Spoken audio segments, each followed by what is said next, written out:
लातूरच्या उदगीर येथील भारतीय जनता पक्षाच्या युवा मोर्चाचे तालुकाध्यक्ष तथा पक्षाचे प्रदेश कार्यकारिणी सदस्य युवा नेते बाळासाहेब पाटोदे हे यांनी आज राष्ट्रवादी काँग्रेस शरद पवार गटामध्ये जाहीर प्रवेश केलाय।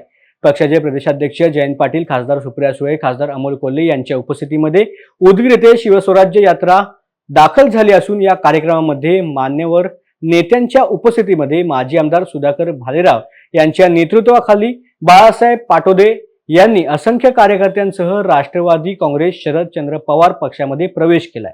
बाळासाहेब पाटोदे हे एक युवा नेतृत्व असून त्यांचे उदगीर शहरात कार्यकर्त्यांमध्ये मोठे संघटन आहे।